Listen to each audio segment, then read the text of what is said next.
আসসালামু আলাইকুম। আমি নকিবুল ইসলাম। এটি হচ্ছে আমার ডাটাবেস ম্যানেজমেন্ট সিস্টেম কোর্সের একটি প্রজেক্ট। আমার এই প্রজেক্টটার নাম হচ্ছে টিসিএমএস, যার পূর্ণরূপ হচ্ছে টেবিল চার্ট ম্যানেজমেন্ট সিস্টেম। এটি হচ্ছে একটি ওয়েব অ্যাপ্লিকেশন প্রজেক্ট, যার কাজ হচ্ছে একটা ইউনিভার্সিটির ক্লাসরুম সংখ্যা এবং ওই ক্লাসরুমগুলোর মধ্যে প্রত্যেকটা ডিপার্টমেন্টের বিভিন্ন সেকশন ওয়াইজ কীভাবে স্টুডেন্টদেরকে স্লট ওয়াইজ ক্লাসরুমগুলোকে ভাগ করা হবে এবং পরবর্তী সেকশনগুলা বা পরবর্তী সেমিস্টারগুলোর মধ্যে কীভাবে সেকশনগুলোকে বন্টন করা হয়েছে সেই সকল বিষয়গুলা ডাটাবেস থেকে ডাটাগুলা নিয়ে ক্যালকুলেশন করে অ্যাডমিনকে দেখাবে, যেই এই টিসিএমএস এর অ্যাডমিন প্রোফাইলটা হ্যান্ডেল করবে। সো এটা হচ্ছে আমাদের ওয়েব অ্যাপ্লিকেশনটির ইন্ডেক্স ফাইল। যখন কেউ এই টিসিএমএস ওয়েবসাইটটি সার্চ করবে তখন সে এই পেজটা প্রথমে দেখতে পাবে। সো এরপরে তাকে লগ ইন করতে হবে, অথবা সে চাইলে সাইন আপও করতে পারে। সো আমরা লগ ইন করতেছি।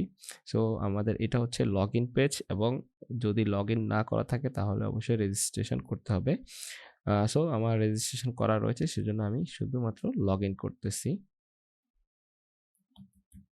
সো ইউজার নেম এবং পাসওয়ার্ড দিয়ে লগ ইন করার পরে দেখতে পাচ্ছেন যে আমাদের ড্যাশবোর্ডটা চলে আসছে, এবং ড্যাশবোর্ডটার মধ্যে আপনারা চাইলে এভাবে বিভিন্ন অ্যানিমেশনও রয়েছে যাতে করে পুরা পেজটা আমরা ইউটিলাইজ করতে পারি।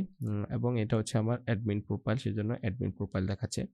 সো আমাদের এখানে সবগুলা রিকোয়ারমেন্ট রয়েছে।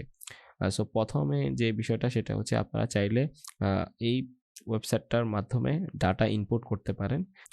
সো ইনপুট ডাটার মধ্যে গেলে আমরা যে কোনো ধরনের সিএসভি ফাইল আমরা আমাদের এই প্রজেক্টটার মাধ্যমে ইনপুট করতে পারি। সেটা ইনপুট হয়ে আমাদের ডাটাবেজের মধ্যে ডাটাগুলা স্টোর হয়ে যাবে। সো এখন আমি যে কোনো একটা ফাইল আমি নিচ্ছি কম্পিউটার থেকে, যেটা সিএসভি ফাইল রেভিনিউটা। সো এখন আমি যদি ইম্পোর্টে ক্লিক করি তাহলে আমাদের ইম্পোর্টটা কমপ্লিট হয়ে যাবে। দেখতে পাচ্ছেন যে ইম্পোর্ট হচ্ছে। আমাদের সিএসভি ফাইলের মধ্যে যে ডাটাগুলো ছিল সেগুলো আমাদের ডাটা বেজের মধ্যে আপলোড হয়ে গিয়েছে। সো আমরা যদি আমাদের ডাটাবেসটা দেখি, সো এখানে দেখতে পাচ্ছি আমাদের ডাটাবেসটা একদম খালি আছে। আমাদের ডাটাবেসের নাম হচ্ছে ওয়েব অ্যাপ।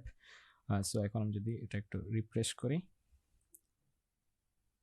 হ্যাঁ, সো এখন দেখতে পাচ্ছেন আমাদের প্রত্যেকটা টেবিলের মধ্যে ডাটাগুলো চলে আসছে। ওকে, এবং ওই ডাটাগুলো নিয়ে আমাদের পরবর্তী যে রিকোয়ারমেন্টগুলো আছে সেই রিকোয়ারমেন্টগুলো অনুযায়ী আমাদেরকে কম্প্যারিজনগুলো দেখাবে। সবার প্রথমে আমরা যেই বিষয়টা দেখব সেটা হচ্ছে ক্লাসরুম রিকোয়ারমেন্ট। সো কোন সেমিস্টারে কয়টা ক্লাসরুম রিকোয়ারমেন্ট হয়েছে সেই বিষয়টা। সো এখানে দেখতে পাচ্ছেন স্প্রিং 29 এবং সামার 29-এ ক্লাসরুম সাইজ সম্পর্কে এখানে বর্ণনা দেওয়া আছে। 0 থেকে 10 পর্যন্ত কয়টা ক্লাসরুম ছিল। সো এখানে হচ্ছে ক্লাসরুম সাইজগুলো এবং কয়টা সেকশন ছিল, এবং ক্লাসরুম 6 স্লট 7 স্লট হিসাবে ভাগ করে দেখাচ্ছে, এবং এটা নিয়ে সামার এবং এখানে স্প্রিং এবং সামারের কম্প্যারিজনটা দেখাচ্ছে। সো আপনি চাইলে যে কোনো সেমিস্টারের কম্প্যারিজন দেখতে পারেন। সো আমরা যদি সামার দিই এবং এখানে যদি আমরা স্প্রিং দিই এবং আমরা এখানে ডেটগুলা পরিবর্তন করে দিচ্ছি, আমরা সাল চাচ্ছি হচ্ছে 2010 সাল এবং 2011 সালের মধ্যে আমরা কম্প্যারিজন দেখতে চাচ্ছি। সো এখন আমরা যদি সাবমিট বাটনে ক্লিক করি তাহলে দেখতে পাবেন যে আমাদের সামনে একটা টেবিল শো করতেছে, যেটা আমাদের সামার 2010 এবং স্প্রিং 2011 এর কম্প্যারিজনটা আমাদেরকে দেখাচ্ছে।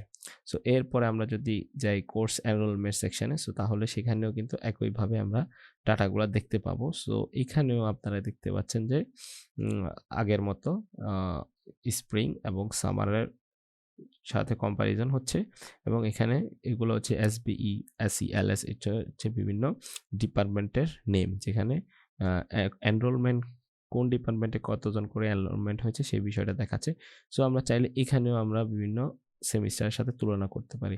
সো এরকম আমাদের সবগুলোর মধ্যে এরকম আমরা বিভিন্ন ডিপার্টমেন্টের সাথে কম্প্যারিজন করে আমরা দেখতে পারি, এবং এটা পুরোপুরি হচ্ছে আমাদের ডাটাবেস থেকে ডাটাগুলো নিয়ে এখানে ক্যালকুলেশন করে আমাদেরকে টেবিল আকারে শো করতেছে।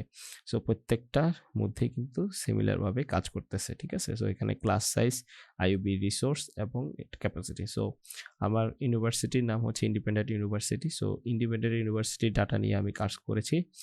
সো তাই এখানে আইইউবি রিসোর্স দেওয়া হয়েছে। সো এরপরে আছে availability and course offering comparison.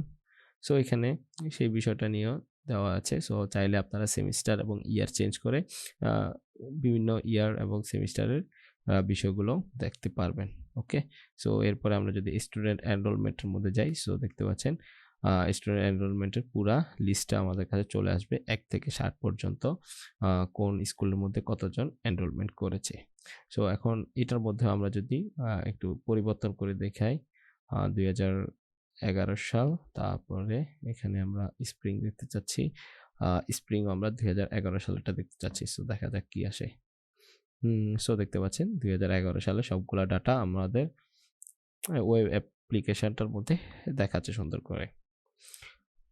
এরপর আমরা যদি চাই তাহলে আমরা আমাদের এই ওয়েব অ্যাপ্লিকেশন থেকে লগ আউটও করতে পারি। সো লগ আউটের সিস্টেমটাও কিন্তু অ্যাড করা হয়েছে। আমরা লগ আউটে ক্লিক করলে আমাদেরকে আবার লগ ইন পেজের মধ্যে নিয়ে আসবে। আশা করতেছি আপনাদের সবার কাছে আমার এই ওয়েব অ্যাপ্লিকেশন টিসিএমএস সিস্টেমটা ভালো লেগেছে।